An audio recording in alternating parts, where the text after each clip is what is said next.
What happened that Tuesday afternoon in the Tesco car park in Birmingham would become one of the most shameful moments in social media history. Tyler Brooks, 18 years old with 2.8 million TikTok followers, held his phone up as he went live.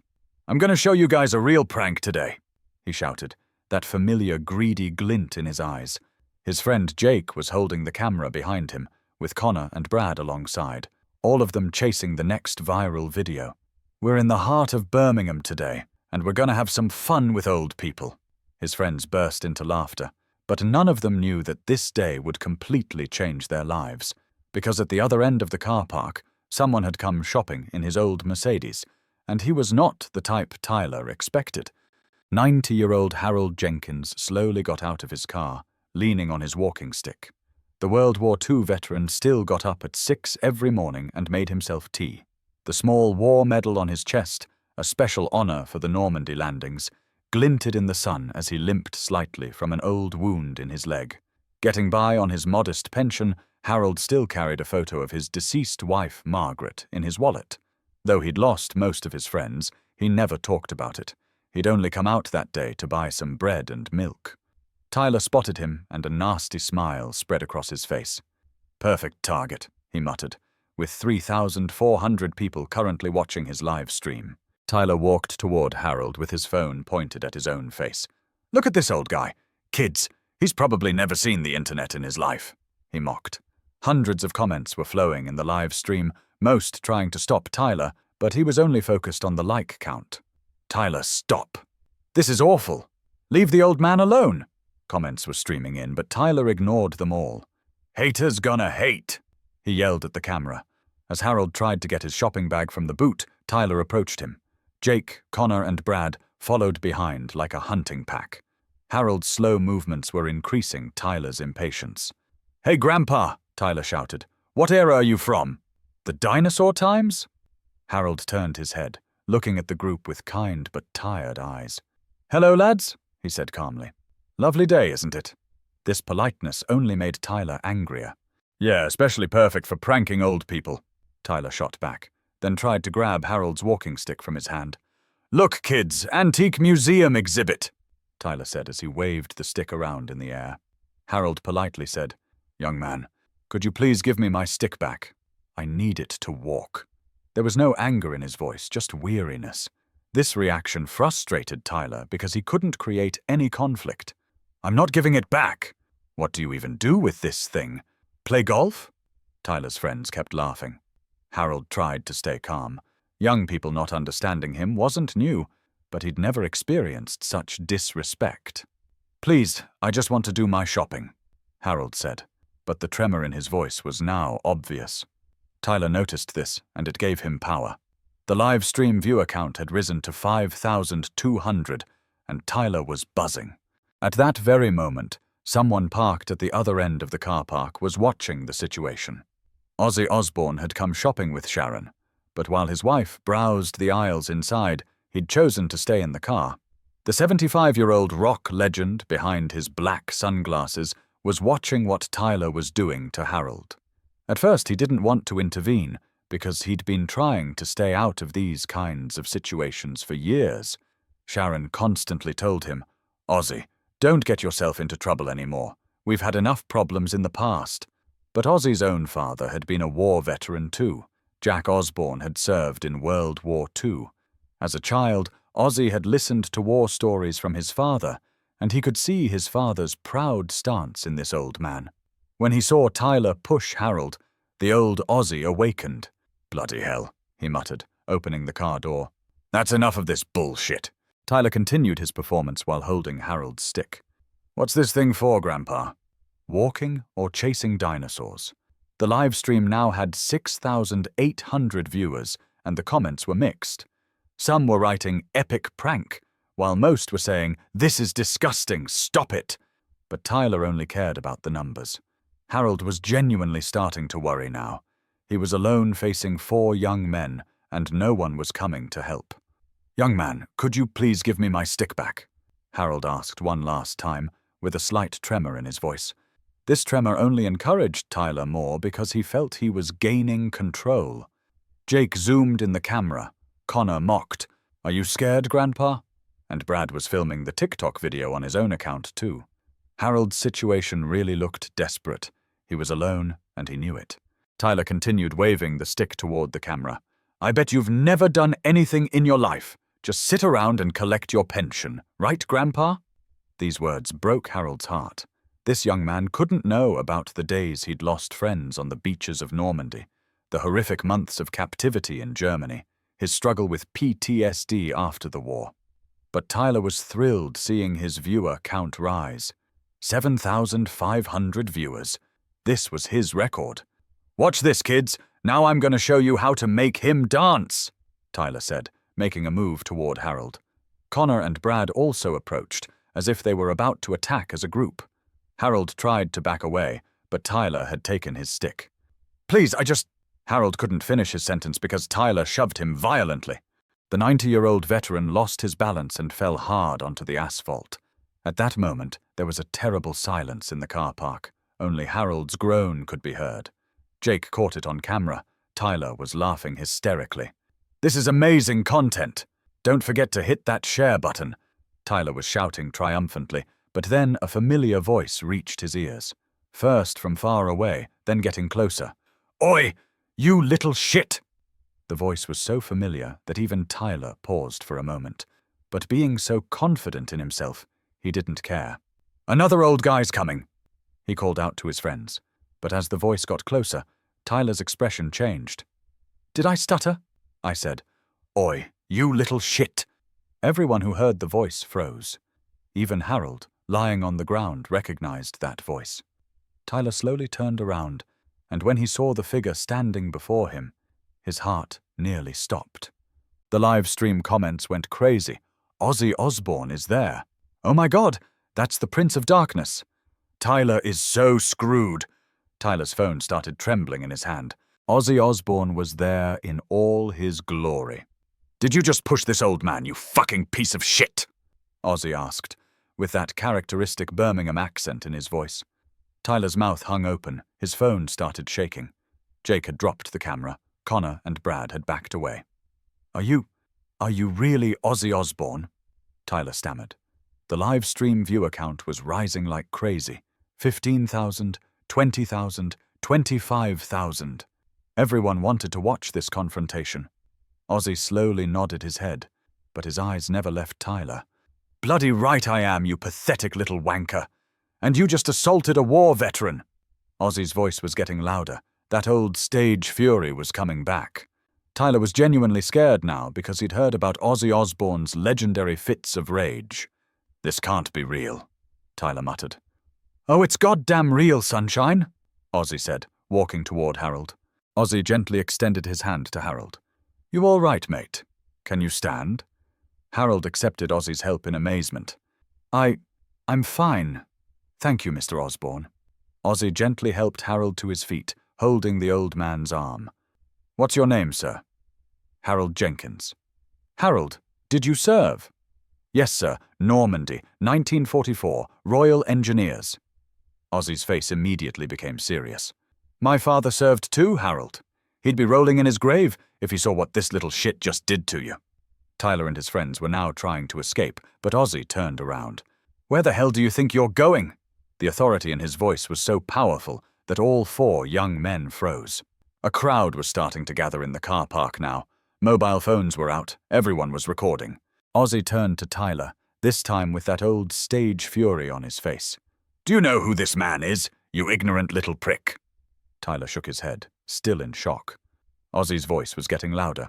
This man fought in World War II. While you're making stupid videos, he was saving the bloody world from Nazis. Ozzy turned to Harold. Harold, which section were you in at Normandy? Omaha Beach, sir. Royal Engineers. I was on the bridge demolition team. Ozzy bowed his head respectfully. My father always said D-Day was hell on earth. You boys saved us all. Then he turned back to Tyler, his eyes blazing with anger. And you worthless little cunt, you just pushed a D-Day veteran to the ground for internet points. The crowd gathering in the car park started applauding Ozzy. Tyler was completely helpless. I didn't know. Tyler tried to mumble, but Ozzy cut him off. Of course you didn't bloody know. Because you're too busy being a selfish little tosser to notice the world around you. Ozzy took Harold's walking stick and waved it toward Tyler. This walking stick has seen more action than you'll see in your entire pathetic life, mate. This man stormed the beaches of Normandy, while kids like you were running from machine gun fire. Tyler backed away in fear. Mr. Osbourne, I was just having fun. Fun? Ozzy's voice was now echoing throughout the entire car park. You think bullying a 90-year-old war hero is entertainment? People were approaching, recording the situation. I've met some proper dickheads in my time, Ozzy continued. Drug dealers, record executives, music critics. But you might be the worst human being I've ever encountered. Harold tried to intervene. Mr. Osbourne, please. The boy made a mistake. Ozzy turned to Harold, his voice softening. You're too kind, Harold. Too bloody kind. But this little git needs to learn some respect. Tyler's phone started ringing. His manager was calling, because this crisis happening on live stream was now being shared on Twitter, Instagram, everywhere. Answer it, Ozzy said sternly. Tyler opened the phone with trembling hands, speaking on speaker because he couldn't hold his hand steady. Tyler, what the hell are you doing? The internet is crucifying you. Sponsors are pulling out. Get out of there now! His manager's panicked voice could be heard from the speaker.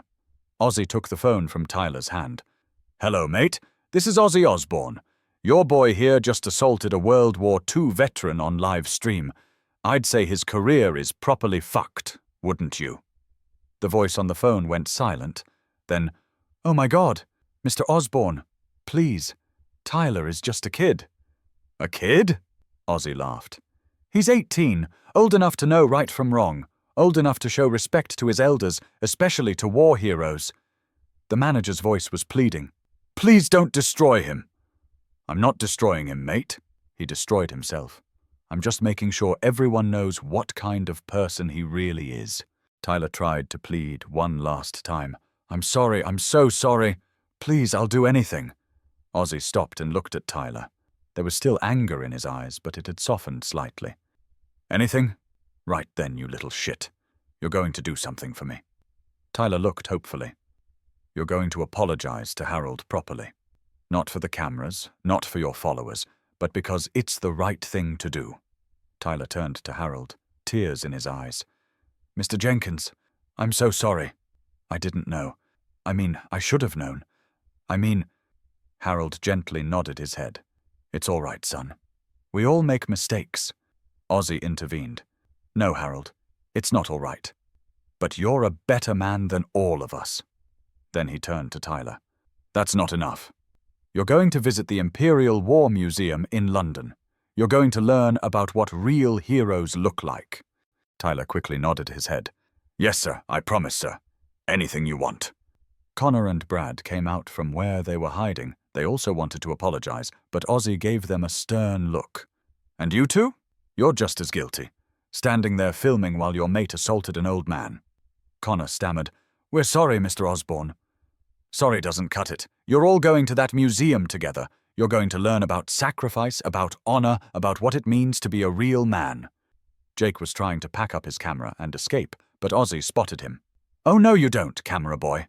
You filmed this, you're part of it. Jake froze, dropped the camera.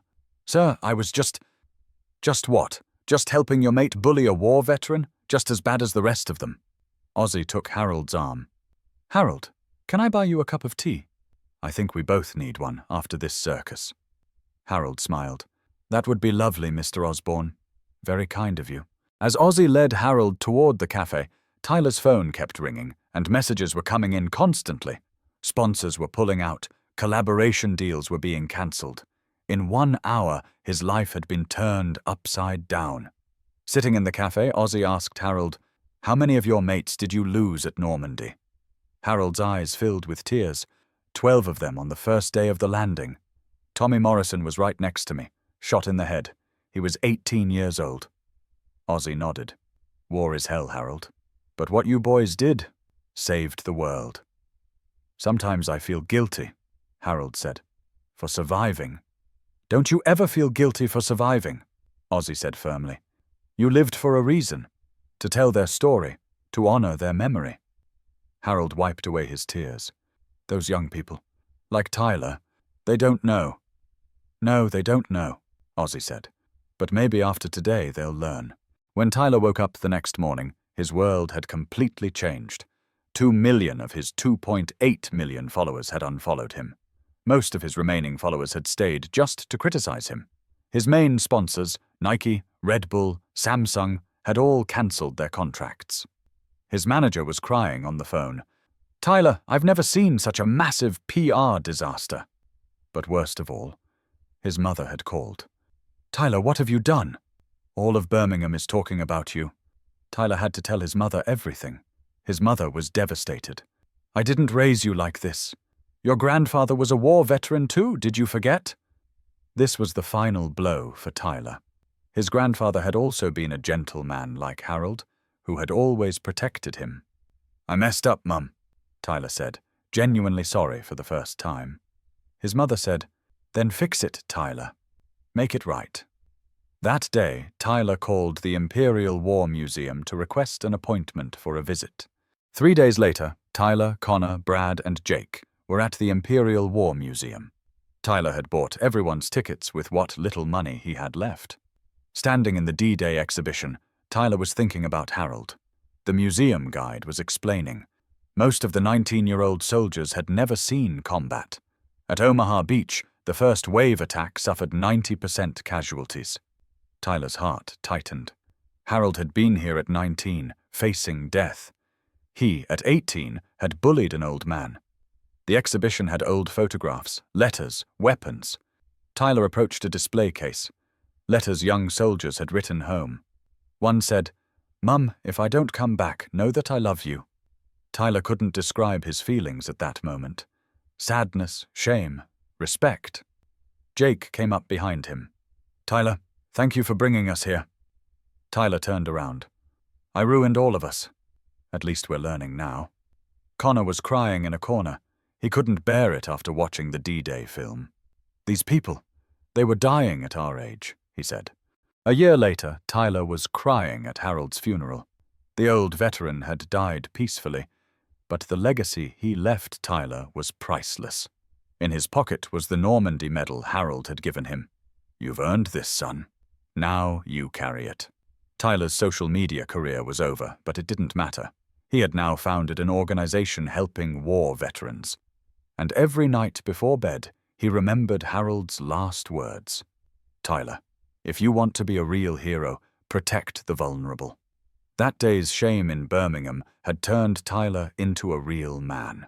And Tyler now understood that the lesson Ozzy had taught him that day was more valuable than any viral video could ever be.